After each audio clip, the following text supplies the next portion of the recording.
إن الحمد لله نحمده ونستعينه ونستغفره ونعوذ بالله من شرور أنفسنا وسيئات أعمالنا من يهده الله فلا مضل له ومن يضلل فلا هادي له وأشهد أن لا إله إلا الله وحده لا شريك له وأشهد أن محمدا عبده ورسوله صلى الله عليه وعلى آله وصحابته أجمعين ومن تبعهم بإحسان إلى يوم الدين. يا أيها الذين آمنوا اتقوا الله حق تقاته ولا تموتن إلا وأنتم مسلمون. يا أيها الناس اتقوا ربكم الذي خلقكم من نفس واحدة وخلق منها زوجها وبث منهما رجالا كثيرا ونساء واتقوا الله الذي تساءلون به والأرحام إن الله كان عليكم رقيبا. يا أيها الذين آمنوا اتقوا الله وقولوا قولا سديدا يصلح لكم أعمالكم ويغفر لكم ذنوبكم ومن يطع الله ورسوله فقد فاز فوزا عظيما. أما بعد فإن أصدق الحديث كتاب الله وخير الهدي هدي محمد صلى الله عليه وعلى آله وسلم وشر الأمور محدثاتها فإن كل محدثة بدعة وكل بدعة ضلالة وكل ضلالة في النار. Kaum muslimin jamaah salat Idul Adha yang saya cintai dan saya muliakan, rahimani wa rahimakumullah. Semoga Allah Subhanahu wa taala senantiasa mencurahkan rahmatnya kepada kita sekalian. Alhamdulillah, di hari yang mulia ini Allah Subhanahu wa taala masih memberikan kepada kita kenikmatannya yang begitu banyak, kenikmatan yang begitu besar. Senantiasa Allah Subhanahu wa taala curahkan kepada kita. Sampai-sampai Allah Subhanahu wa taala berfirman dalam Al-Qur'an, "Wa in ta'uddu ni'matallahi la tuhsuha." Andaikan kalian mau menghitung nikmat Allah Subhanahu wa taala yang dianugerahkan kepada kalian, niscaya kalian tidak akan sanggup menghitungnya. Dan nikmat yang paling besar adalah nikmat iman dan Islam, yaitu nikmat hidayah dan taufik dari Allah Subhanahu wa taala kepada kita semuanya, dengan tetap mengokohkan kita di dalam agamanya yang mulia ini, satu-satunya agama yang diterima di sisi Allah Subhanahu wa taala, yang akan menjamin keselamatan seseorang di dunia dan di akhirat kelak. Sebagaimana firman Allah Subhanahu wa taala, "Inna ad-dina 'indallahil Islam." Sesungguhnya agama yang diridhoi di sisi Allah hanyalah Islam. Juga firman Allah Subhanahu wa taala, "Wa man yabtaghi ghayra al-Islam dinan falan yuqbala minhu wa huwa fil akhirati minal khasirin." Barang siapa yang mencari selain Islam sebagai agama baginya, maka Allah Subhanahu wa taala tidak akan menerimanya, dan dia di akhirat kelak termasuk orang-orang yang merugi. Maka nikmat yang paling besar yang patut kita syukuri dalam kehidupan kita adalah nikmat hidayah, nikmat iman dan Islam yang Allah Subhanahu wa taala anugerahkan kepada kita sampai hari ini. Kaum muslimin rahimani wa rahimakumullah. Alhamdulillah, juga kita bersyukur kepada Allah Subhanahu wa taala pada hari Idul Adha tahun 1432 Hijriah, Allah Subhanahu wa taala masih memberikan kita nikmat kehidupan dan kesehatan, sehingga dengan nikmat Allah Subhanahu wa taala tersebut kita masih bisa merayakan hari raya Idul Adha pada tahun ini. Dan ini merupakan bentuk ibadah kepada Allah Subhanahu wa taala, sebagaimana firman Allah, "Wa man yu'azzim sya'airallah fa innaha min taqwal qulub." Dan barang siapa yang mengagungkan syiar-syiar Allah, maka sesungguhnya itu berasal dari ketakwaan hati. Hari ini adalah hari yang sangat nampak syiar-syiar Allah Subhanahu wa taala, di mana seluruh kaum muslimin, khususnya yang melaksanakan ibadah haji dan umumnya kaum muslimin di seluruh dunia yang melaksanakan hari raya Idul Adha, menampakkan syiar-syiar Allah Subhanahu wa taala sebagaimana yang telah ditetapkan di dalam syariatnya. Kaum muslimin yang saya cintai dan saya muliakan, rahimani wa rahimakumullah. Setiap kali hari raya Idul Adha, kita diingatkan dengan satu sosok seorang nabi yang mulia yang telah berjuang di jalan Allah Subhanahu wa taala, yang telah mengorbankan apapun yang beliau sanggupi dalam rangka beribadah kepada Allah Subhanahu wa taala, yaitu Nabi yang mulia Nabi Ibrahim alaihi salam. Di mana Allah ceritakan di dalam Al-Qur'an tentang kisah Nabi Ibrahim alaihi salam yang diperintahkan untuk menyembelih putranya sendiri, putra satu-satunya, yaitu Nabi Ismail alaihissalam, yang ketika itu saudaranya Ishak belum lagi dilahirkan ke dunia, putra yang sangat dia cintai, tapi Allah Subhanahu wa taala perintahkan untuk disembelih. Untuk apa?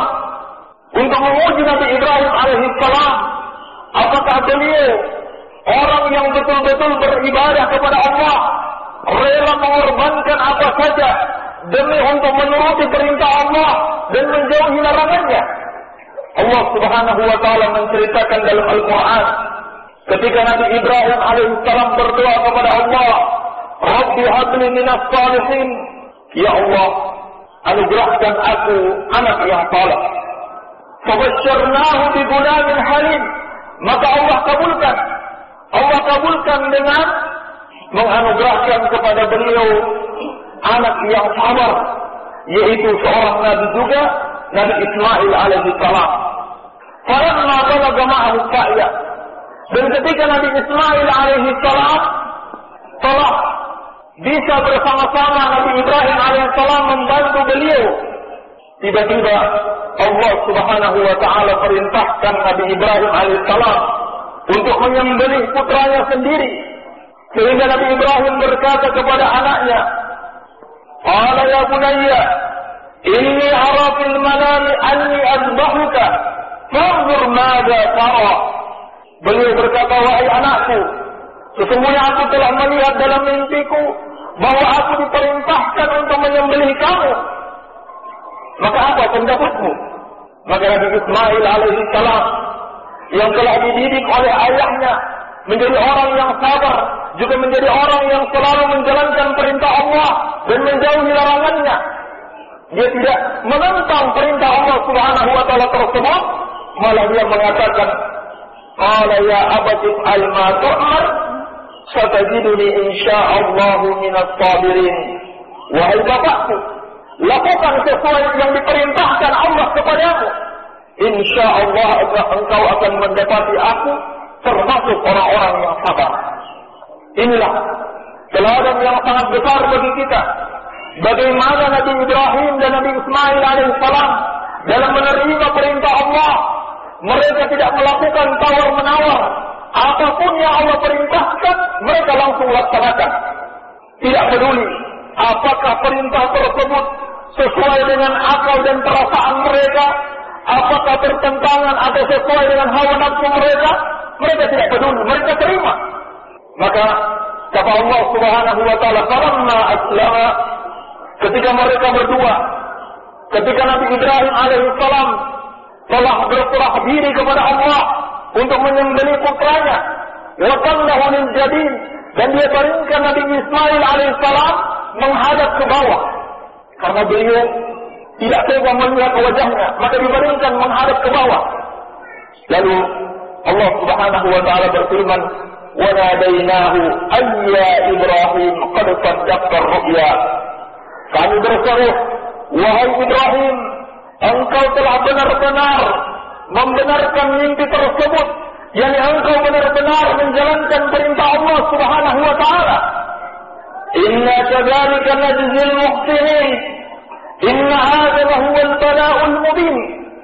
Sesungguhnya demikianlah kami membalas orang-orang yang berbuat kebaikan. Sesungguhnya ini hanyalah sebuah cobaan yang nyata. Wa qadainahu bidzibhin 'adzim, dan kami gantikan pembelihannya, yaitu Nabi Ismail alaihissalam, dengan pembelihan yang besar, yaitu Allah gantikan dengan seekor kambing, seekor domba.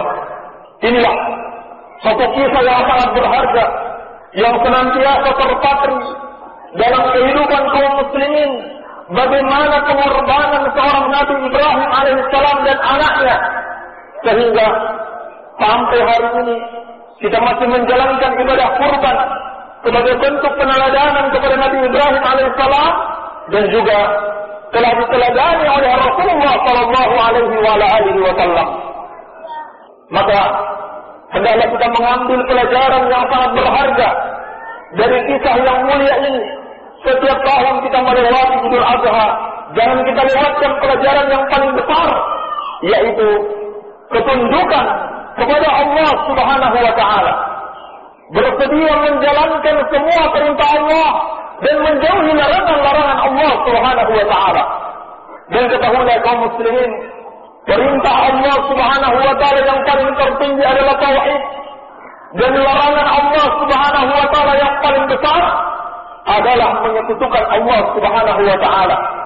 Dan lagi-lagi Nabi Ibrahim alaihissalam dijadikan contoh oleh Allah Subhanahu wa Ta'ala di dalam mengamalkan tauhid dan menjauhi perbuatan syirik, seperti Allah Subhanahu wa Ta'ala firmankan dalam surat Al-Zukhruf, wa idh qala Ibrahim li abihi wa qaumihi innani bara'un mimma ta'budun illa alladhi fatarani fa innahu sayahdin wa ja'alaha kalimatan baqiyatan fi 'aqibihi la'allahum yarji'un.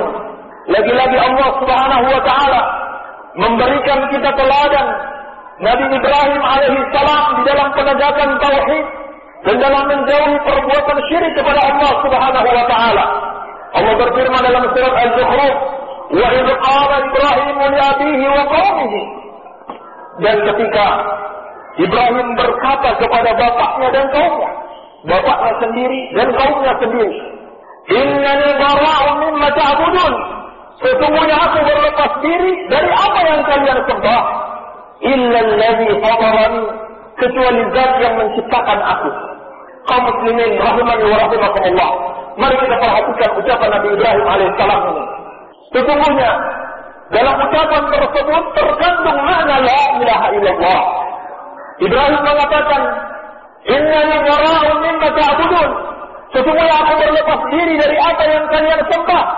Ulama menjelaskan maksud berlepas diri, aku benci dengan apa yang kalian sembah, aku tidak suka dengan apa yang kalian sembah, dan aku tidak pernah mau menyembah sesembahan kalian selain Allah Subhanahu wa Ta'ala. Inilah hakikat kalimat la ilaha yang selalu kita ucapkan. Kalimat la ilaha yang di dalamnya terkandung rukun an-nafyu, penafikan, yaitu kita nafikan, maksudnya kita anggap salah semua sesembahan selain Allah. Ketahuilah kaum muslimin rahimani wa rahimakumullah, makna kalimat la ilaha ketika kita ucapkan, itu maknanya kita salahkan, kita anggap batil, kita anggap salah semua sesembahan selain Allah Subhanahu wa Ta'ala. Kemudian kata Ibrahim, illa alladhi fatarani, kecuali zat yang menciptakan aku. Inilah makna kalimat illallah, kecuali Allah, hanya Dia sesembahanku, tidak ada sembahanku selain Allah Subhanahu wa Ta'ala. Inilah hakikat kalimat la ilaha illallah. Kita anggap salah, kita anggap batil, kita anggap tidak benar semua sesembahan selain Allah Subhanahu wa Ta'ala, dan kita yakini hanya Allah Subhanahu wa Ta'ala satu-satunya sesembahan. Bahkan lagi-lagi Nabi Ibrahim alaihissalam, Allah jadikan contoh bagaimana beliau berlepas diri dari orang-orang yang mengaku-ngaku beragama dengan agama yang benar, tetapi telah Allah katakan agama mereka salah. Allah Subhanahu wa Ta'ala berfirman dalam surat Al-Imran, "Wa ma kana Ibrahim Yahudiyan wa la Nasraniyan, walakin kana hanifan musliman wa ma kana minal musyrikin." Kata Allah Subhanahu wa Ta'ala dalam surat Al-Imran, Dan tidaklah Nabi Ibrahim alaihissalam itu seorang Yahudi, tidak pula seorang Nasrani, tetapi beliau adalah seorang yang hanif dan muslim. Seorang yang hanif maknanya adalah yang senantiasa menjauhi perbuatan syirik, dan seorang muslim, seorang yang mentauhidkan Allah Subhanahu wa taala, wa ma kana minal musyrikin, dan beliau bukan termasuk orang-orang yang menyekutukan Allah Subhanahu wa taala. Maka Allah menerangkan kepada kita dalam ayat ini, Ibrahim bukan seorang Yahudi dan Nasrani, tetapi dia adalah seorang muslim, menunjukkan memang beda antara Yahudi dan Nasrani dengan seorang muslim. Apa bedanya? Perbedaan yang paling besar, perbedaan yang paling mendasar, bahwasannya kaum muslimin hanya mengimani sesembahan yang benar adalah Allah Subhanahu wa taala. Sedangkan Yahudi dan Nasrani, bahkan seluruh agama-agama di dunia ini masih membolehkan, masih membenarkan sesembahan-sesembahan selain Allah Subhanahu wa taala. Maka termasuk kesalahan besar, maka termasuk kekafiran kepada Allah kalau seorang mengatakan semua agama itu sama. Kalau seorang menyamakan antara Islam, agama yang menjunjung tinggi tauhid, yang memuliakan Allah Subhanahu wa taala, dengan Yahudi dan Nasrani yang menghinakan Allah Subhanahu wa taala, yang menginjak-injak hak Allah Subhanahu wa taala, yaitu hak untuk ditauhidkan, untuk diibadahi, untuk diyakini la ilaha illallah, tidak ada sesembahan yang berhak diibadahi kecuali Allah Subhanahu wa taala. Oleh karenanya Rasulullah sallallahu alaihi wasallam telah menegaskan, sebagaimana dalam hadis yang diriwayatkan oleh Imam Muslim dari sahabat yang mulia Abu Hurairah radhiyallahu anhu, Rasulullah sallallahu alaihi wasallam bersabda, "Wallazi nafsi bi yadihi la yasma'u bi ahadun min hadhihi al-ummah yahudiyyun wa la nasraniyyun thumma mata wa lam yu'min billadhi ursiltu bihi illa kana min ashabin nar." Kata Rasulullah sallallahu alaihi wasallam, demi Allah yang jiwaku ada di tangannya, tidaklah mendengarkan tentang aku seorang dari umat ini, apakah dia seorang Yahudi ataukah dia seorang Nasrani, kemudian dia mati sebelum dia beriman dengan agama yang aku bawa, sebelum dia masuk Islam, illa kana min ashabin nar, kecuali dia termasuk penghuni neraka. Maka bagaimana bisa seorang muslim menyamakan antara agama Islam dan agama-agama yang menyekutukan Allah Subhanahu wa taala? Ini termasuk perbuatan kekafiran kepada Allah karena menentang ketetapan Allah Subhanahu wa taala. Maka inilah kaum muslimin, teladan yang mulia dari Nabi Ibrahim alaihissalam dalam mentauhidkan Allah.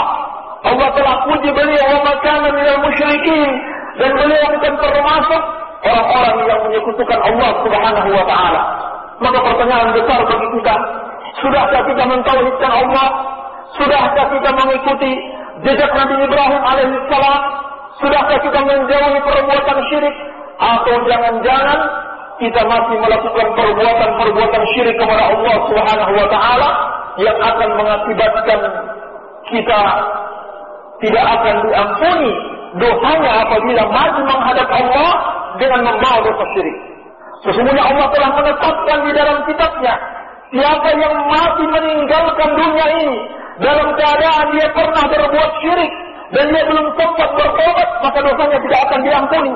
Sebagaimana Allah kabarkan dalam surat An-Nisa, "Innallaha la yaghfiru an yushraka bihi wa yaghfiru ma duna dzalika liman yasha." Sesungguhnya Allah tidak akan mengampuni dosa menyekutukannya dan mengampuni dosa yang lebih ringan daripada itu bagi siapa yang dia kehendak. Dan lebih berbahaya lagi jamaah sekalian, apabila seorang mati dalam keadaan menyekutukan Allah, maka sudah pasti tempatnya di neraka. Tidak ada yang sanggup menolongnya, tidak ada yang bisa mengeluarkannya dari neraka. Sebagaimana Allah telah ingatkan dalam surat Al-Maidah, "Innahu man yusyrik billah faqad harrama Allahu 'alaihi al-jannah wa ma'wahu an-nar wa ma lil-zalimin min ansar." Sesungguhnya barang siapa yang menyekutukan Allah, Allah haramkan surga atasnya, neraka adalah tempatnya, dan tidak ada yang sanggup menolong orang-orang yang zalim tersebut. Mari kita kembali mengingat sejarah yang pernah kita pelajari di masa kecil kita. Sejarah dakwah Rasulullah SAW. Sejarah tentang pamannya Abu Thalib. Siapakah Abu Thalib? Abu Thalib adalah paman Rasulullah SAW yang telah memelihara beliau semenjak kecil. Karena Rasulullah SAW telah ditinggal mati oleh kedua orang tuanya.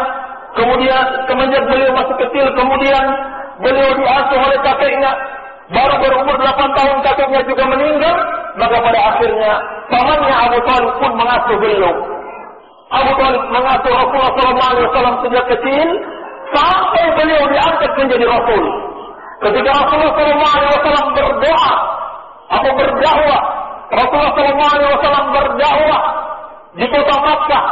Ketika beliau diangkat menjadi Rasul, maka orang-orang yang mengikuti dakwah Rasulullah SAW itu ditindas, disiksa oleh kaum musyrikin. Tetapi tidak ada satupun yang berani menyentuh Rasulullah SAW. Orang-orang kafir tidak berani menyiksa Rasulullah SAW. Kenapa? Karena tegas kepada Abu Thalib. Sebab Abu Thalib telah berjanji, walaupun dia tidak mengikuti agama Islam, dia tetap akan membela Rasulullah SAW. Maka orang-orang musyrikin takut, tidak berani menyentuh Rasulullah SAW. Berarti jasa Abu Thalib sangat besar. Telah memelihara Rasulullah SAW sejak kecil dan membela dakwah Rasulullah SAW. Kalau begitu jasanya kepada kita juga sangat besar. Sebab tidak akan sampai Islam kalau dakwah Rasulullah SAW terhenti. Tidak sampai Islam kepada kita kalau dakwah Rasulullah SAW tidak berlanjut. Maka Rasulullah SAW sangat menginginkan agar pamannya Abu Thalib itu masuk Islam. Sampai pada akhir hayatnya Rasulullah SAW masih mendatangi beliau dan beliau menyampaikan dakwah kepadanya, ya ammi, qul la ilaha illallah kalimatan uhajju laka biha indallah. Wahai pamanku, ucapkan la ilaha illallah, satu kalimat saja yang dengan itu aku akan membela engkau di depan Allah Subhanahu wa taala pada hari kiamat. Tapi sayang, Abu Thalib enggan. Abu Thalib tidak mau masuk Islam pada akhir hayatnya sekalipun, sehingga dia mati di atas kekafiran dan Allah tetapkan tempatnya di neraka kekal di dalamnya untuk selama-lamanya dan tidak ada satupun yang sanggup menolongnya. Rasulullah SAW orang yang sangat dicintai Abu Thalib dan Rasulullah juga mencintai Abu Thalib. Tetapi bersamaan dengan itu Rasulullah SAW tidak mampu mengeluarkan Abu Thalib dari neraka Allah karena dia menyekutukan Allah. Hanya saja Allah berikan kekhususan, Allah berikan keringanan. Rasulullah SAW pernah mengabarkan bahwasanya Abu Thalib diberi syafaat. Syafaatnya adalah diringankan azabnya, yaitu 2 buah bara api ditaruh di kakinya yang sanggup membuat otaknya mendidih. Lalu dia merasakan seakan-akan itu azab yang paling berat. Abu Thalib berkata di neraka, dia telah merasakan azab yang paling berat. Tapi kata Rasulullah SAW, sesungguhnya dia azabnya yang paling ringan. Kalau begitu, bagaimana azab yang paling berat? Jadi, dari kisah ini kita dapat mengambil kesimpulan, Rasulullah SAW sendiri saja tidak bisa menolong orang yang sangat dekat dengannya. Tidak bisa mengeluarkan dia dari neraka. Kenapa? Karena dia menyekutukan Allah Subhanahu wa taala. Inilah bahaya dosa kesyirikan kepada Allah. Inilah bahaya dosa menyekutukan Allah. Dan Allah tegaskan lagi di dalam surat Al-Bayyinah, innal ladzina kafaru min ahlil kitab wal musyrikin fi nari jahannam khalidina fiha ulaika hum syarrul bariyah. Sesungguhnya orang-orang kafir dari kalangan ahlul kitab, yaitu yang diberikan Taurat dan Injil, yaitu Yahudi dan Nasrani wal musyrikin, dan orang-orang musyrik semuanya tanpa terkecuali, tempat mereka fi nari jahannam, di neraka jahannam, khalidina fiha, mereka kekal di dalamnya selama-lamanya. Ulaika hum syarrul bariyah, mereka itulah seburuk-buruknya makhluk. Oleh karena itu kaum muslimin rahimani wa rahimakumullah, yang paling harus kita takuti di dunia ini adalah perbuatan syirik. Jangan sampai kita terjatuh pada perbuatan syirik. Jangan sampai anak keturunan kita melakukan syirik.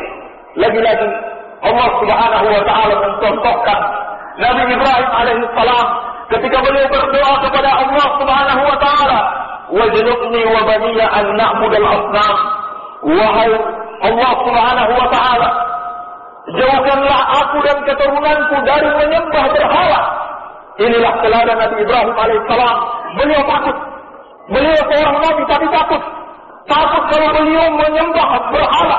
Takut kalau keturunan beliau menyembah berhala. Sehingga beliau berdoa, "Ya Allah, jauhkanlah aku dan keturunanku dari menyembah berhala." Kalau begitu, kita yang harus lebih takut kepada Allah. Jangan sampai kita terjatuh pada perbuatan syirik.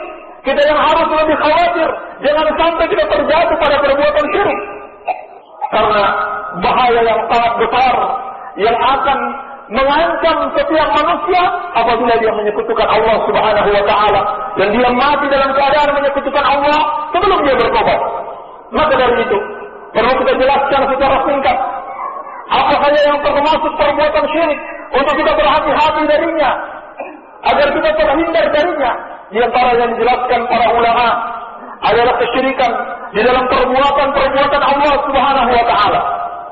Sebab kita dituntut untuk beriman dan meyakini hanya Allah sendiri, Allah Esa di dalam melakukan perbuatan-perbuatannya. Tidak ada yang bersekutu bersama Allah, tidak ada yang membantu Allah di dalam melakukan perbuatan-perbuatannya. Apa saja perbuatan Allah? Seperti mencipta, memberi rezeki, menghidupkan dan mematikan, memberikan kemanfaatan dan kemudaratan, dan sebagainya. Kita imani semua perbuatan Allah tersebut hanya Allah Subhanahu wa taala yang mampu melakukannya. Tidak ada yang membantu Allah, tidak ada yang bersama Allah, tidak ada selain Allah Subhanahu wa taala yang dapat mencipta, yang dapat memberikan rezeki, yang dapat menghidupkan dan mematikan, yang dapat mengatur alam ini, yang dapat menyembuhkan manusia, yang dapat memberikan kemanfaatan atau menolak kemudaratan. Kalau kita meyakini hal itu ada pada selain Allah, berarti kita telah menyekutukan Allah Subhanahu wa taala. Demikian pula kesyirikan di dalam perbuatan kita, yaitu dalam beribadah kepada Allah Subhanahu wa taala. Harus kita yakini semua ibadah yang kita lakukan hanya boleh dipersembahkan kepada Allah Subhanahu wa taala. Sebagaimana makna la ilaha illallah yang telah kita jelaskan. Kita yakini bahwasannya semua kesembahan selain Allah itu salah, itu batil. Inilah makna kalimat la ilaha illallah. Sehingga kalau ada seseorang walaupun KTP-nya tertulis beragama Islam, tetapi dia menganggap boleh beribadah kepada selain Allah, atau dia mengatakan itu kan hak asasi manusia, sah-sah saja katanya, apalagi undang-undang membolehkan, maka dia bukanlah seorang muslim. Karena dia tidak percaya dengan la ilaha illallah, dia tidak mengimani la ilaha illallah, yaitu meyakini tidak ada satupun yang boleh disembah selain Allah Subhanahu wa taala. Semua yang disembah selain Allah adalah batil. Kalau begitu semua agama selain Islam adalah salah. Kenapa? Karena mengajarkan penyembahan kepada selain Allah Subhanahu wa taala. Dan ibadah itu banyak bentuknya. Contohnya berdoa. Doa itu adalah satu ibadah yang besar. Ya Allah telah perintahkan kita dalam Al-Quran untuk selalu berdoa kepadanya. Wa qala rabbukum ud'uni astajib lakum. Innal ladzina yastakbiruna 'an ibadati sayadkhuluna jahannama dakhirin. Dan Rabbmu telah berfirman, berdoalah kepadaku, niscaya akan aku kabulkan. Sesungguhnya orang-orang yang tidak mau berdoa kepada aku, mereka akan masuk neraka dalam keadaan hina.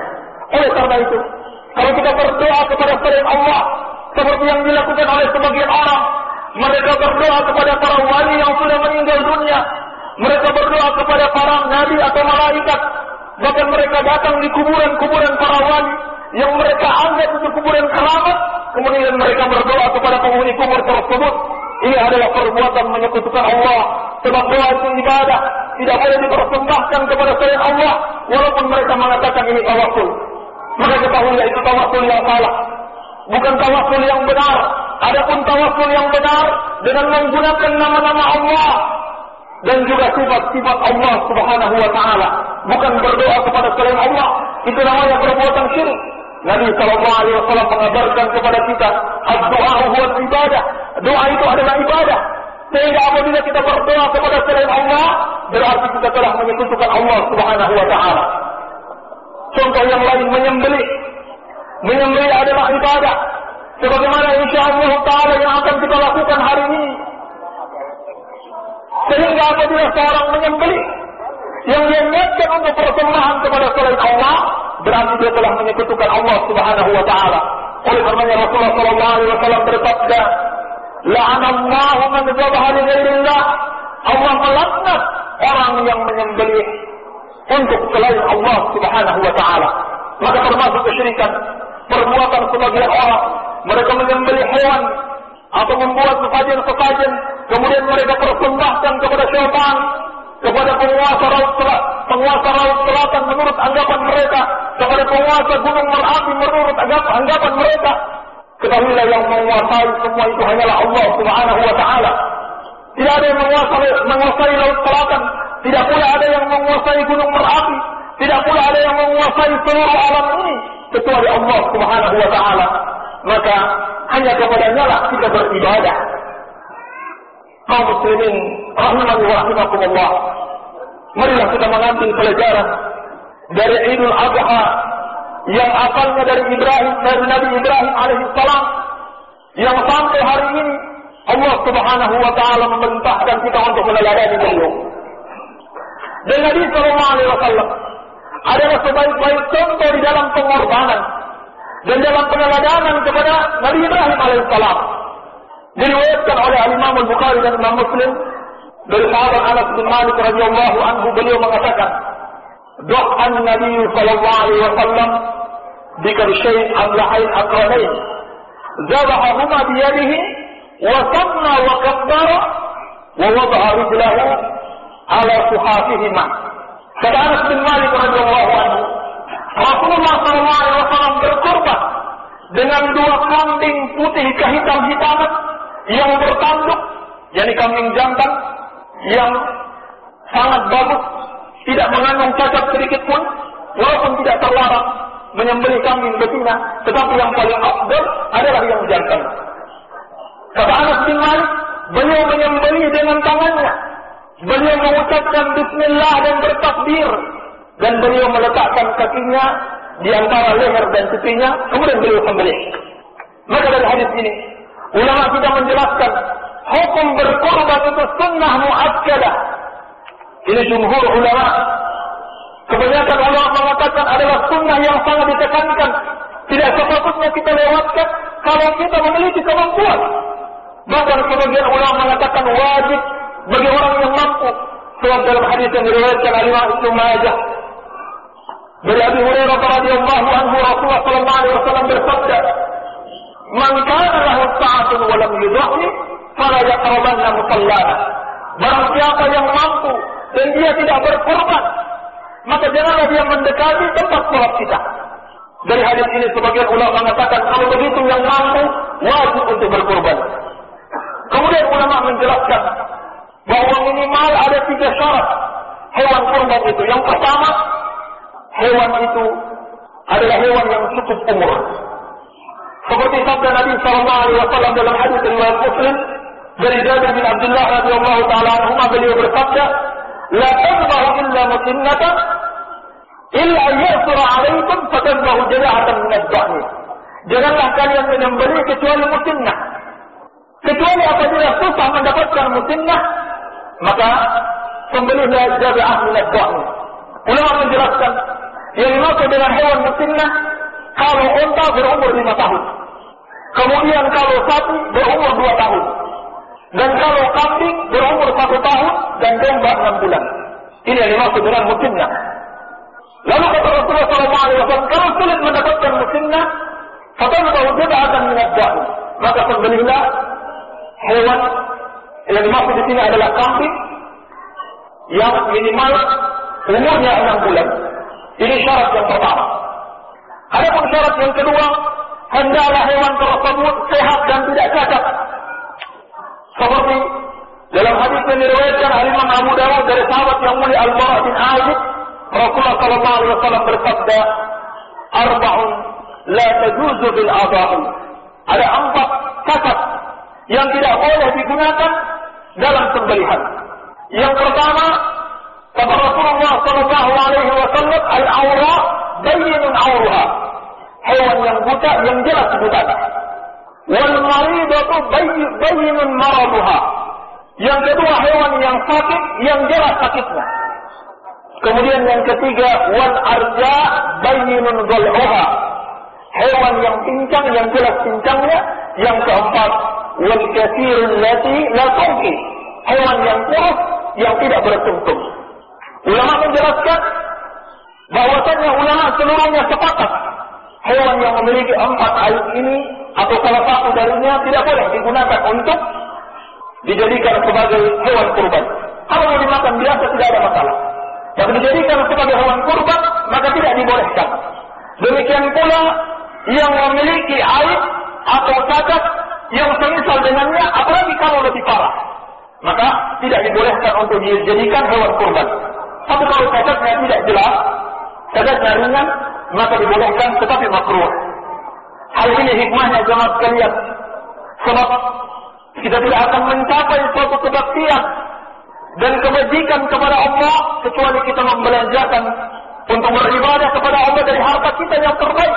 Sebagaimana firman Allah, "Lan tanalul birra hatta tunfiqu mimma tuhibbun."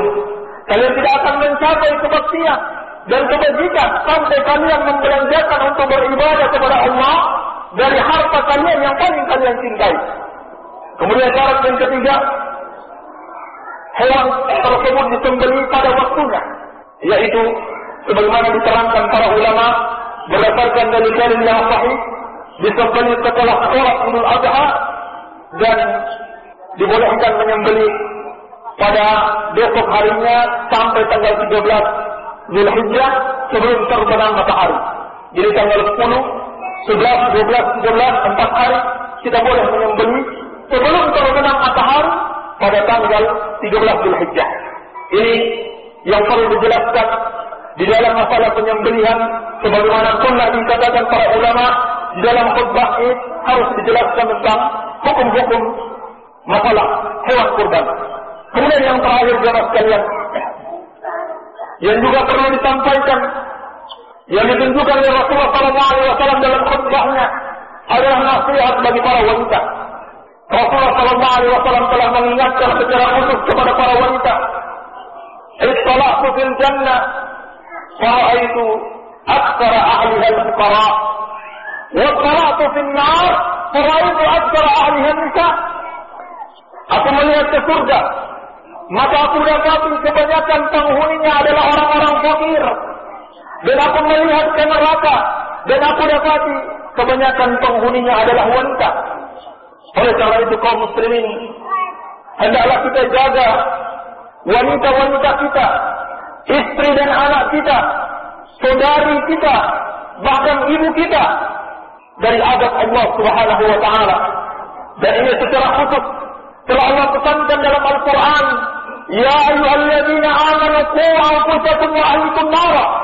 Wahai orang-orang yang beriman, jagalah dirimu dan keluarga dari api neraka. Sahabat yang mulia Ali bin Abi Thalib radhiyallahu anhu menjelaskan, makna menjaga mereka dari neraka adalah adzibuhum allimuhum. Didiklah mereka, ajarkan mereka hukum-hukum agama agar mereka tahu, agar mereka amalkan, agar mereka tahu kewajiban mereka tunaikan dan mereka tahu larangan mereka tinggalkan. Ini yang dimaksud menjaga keluarga dari neraka. Semoga kita dapat mengambil pelajaran dari hari raya Idul Adha ini untuk semakin bertakwa kepada Allah Subhanahu wa taala, menjalankan perintahnya, menjauhi larangannya, agar kita semuanya selamat di dunia dan di akhirat. Ini yang bisa kami sampaikan. Semoga ada manfaatnya. Lebih dan kurangnya saya mohon maaf. Yang benar itu dari Allah Subhanahu wa taala, dan yang salah dari kebodohan kami dan dari syaitan. Subhanaka Allahumma wa bihamdika asyhadu an la ilaha illa anta astaghfiruka wa atubu ilaik. Wa sallallahu ala nabiyyina Muhammadin wa ala alihi wa sallam. Walhamdulillahi rabbil alamin.